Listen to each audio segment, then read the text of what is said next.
CUET का exam एक time bounded exam है।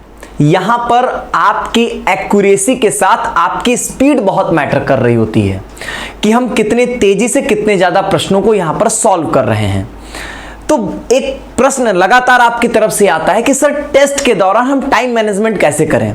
हम पढ़ बहुत अच्छा रहे, रिवीजन अच्छा करते हैं, और जब जो चैप्टर टेस्ट हो या मंथली टेस्ट जब अरेंज किए जाते हैं तो वहां पर ऐसा हो जाता है कि हमको आते हुए क्वेश्चंस हम पढ़ भी नहीं पाते और समय खत्म हो जाता है। तो ये टाइम मैनेजमेंट टेस्ट के दौरान कैसी होनी चाहिए, मतलब हम टेस्ट को किस तरीके से अटेम्प्ट करें, उसके बेस्ट स्ट्रेटजी क्या हो। पहली बात तो मैं आपको एक चीज बता दूं, अगर आप ये सोचोगे कि आप पहले दूसरे तीसरे टेस्ट में और एकदम परफेक्ट टाइम मैनेजमेंट के साथ पेपर को अटेम्प्ट करोगे, ऐसा नहीं होता है।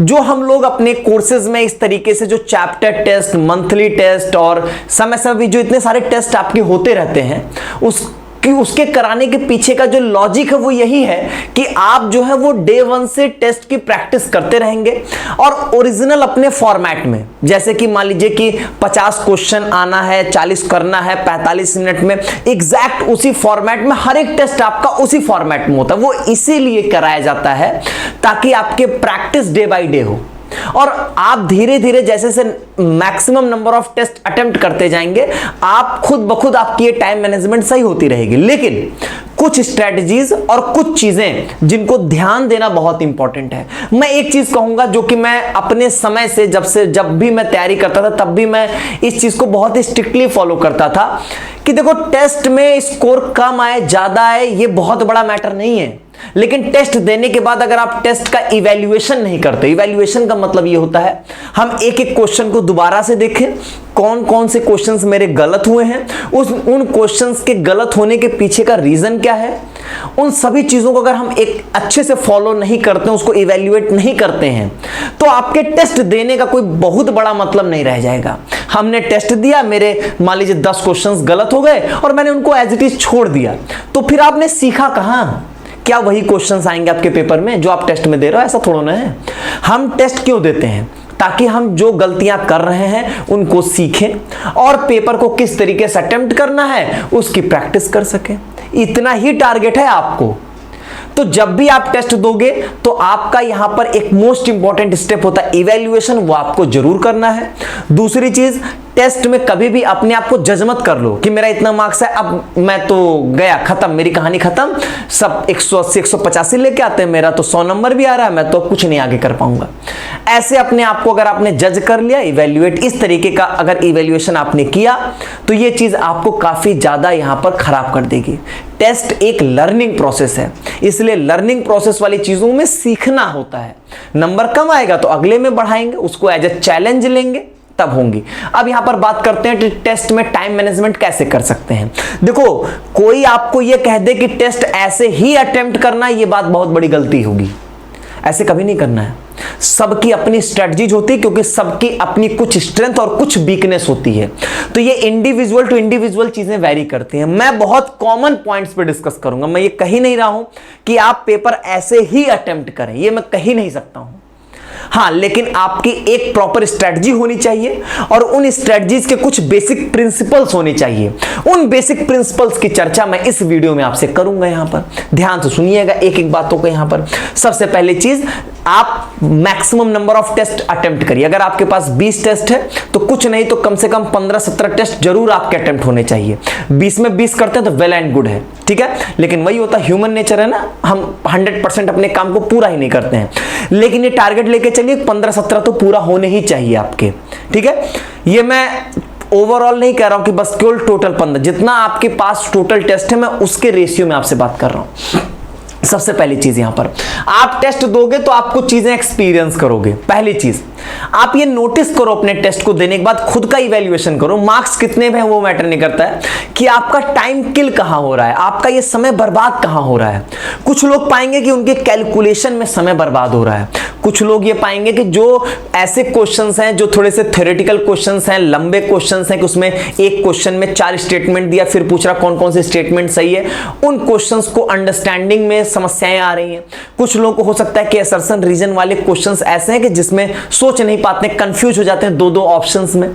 कुछ लोगों के साथ ऐसी प्रॉब्लम हो सकती है कि जो क्वेश्चंस पढ़ने की स्पीड है वो उनकी स्लो है, और ऐसा है कि एक क्वेश्चन में रुक जा रहे हैं, पता चला वो लगेगा कि अब हमसे ये हो जाएगा, और हो जाने के चक्कर में लगे हुए हैं उसमें, ये ध्यान नहीं दे रहे कि ये एक क्वेश्चन जो 5 मिनट खा चुका है, भले अब ये सही भी हो जाएगा तो उधर कहीं 2-4 क्वेश्चंस को बर्बाद कर चुका है ये।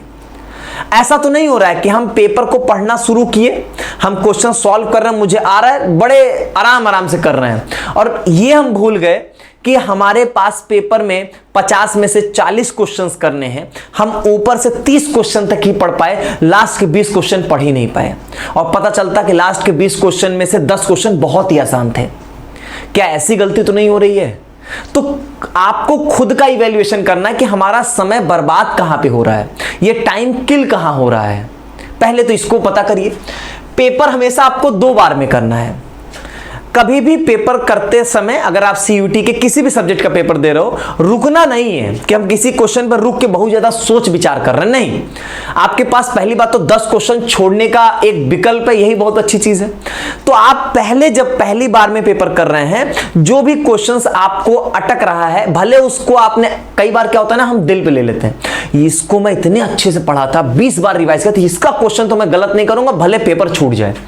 कोई भी चीज को दिल पे नहीं लेना है। जिसको आपने बहुत अच्छे से पढ़ा, हो सकता है उसका क्वेश्चन गलत हो जाए, जिसको आपने एक बार सरसरी निगाह से देखा था उसका क्वेश्चन सही हो जाए, ऐसा हो सकता है। तो इसीलिए बहुत ज्यादा घुस मत जाइए उसमें, ठीक है।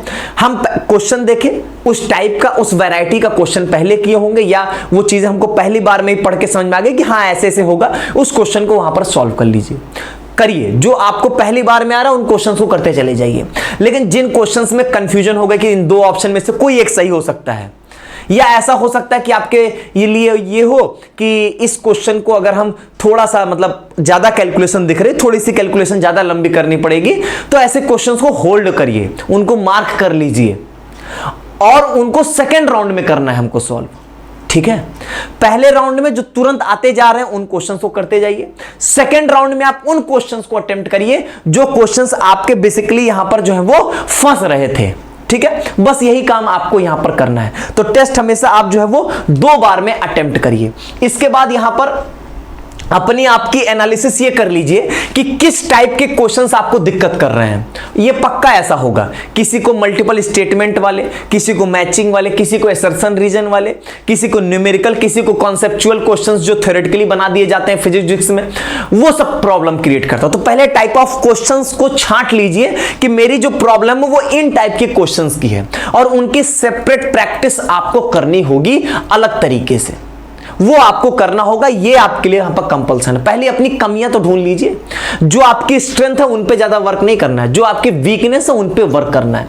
टेस्ट देने के मतलब नहीं कि वीकनेस को वीक कर देंगे, नहीं, वीकनेस को स्ट्रॉन्ग करना है, उसके लिए आपको एफर्ट्स डालने हैं। तो अपनी वीकनेस को पहचान के उसको सामने लाइए कि हाँ ये है मेरी कमियां, ठीक है। इसके बाद यहां पर वही जैसे मैंने कहा कि खुद को जज मत करने लगिए भैया, आपका टेस्ट में मार्क्स कम आए, आप इन क्वेश्चंस को नहीं कर पा रहे, जज मत करो। आप इवेल्युएट कर लिया कि हाँ मुझको ये चीजें नहीं आ रही हैं, उन पे काम करो यार, बहुत समय है पेपर में, अभी तो सीखने का समय शुरू हुआ है ना।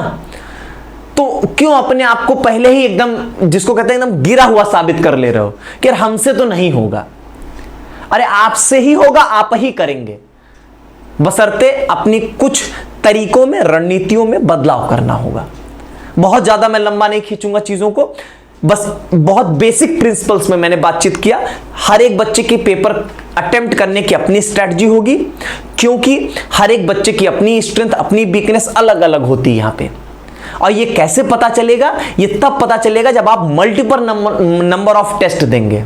धीरे धीरे आप खुद ब खुद जो है वो सब्जेक्ट टू सब्जेक्ट अपनी स्ट्रेटजीज बनाना शुरू कर देंगे, ठीक है। इसलिए टेस्ट जरूर अटेम्प्ट करें। बहुत बहुत धन्यवाद।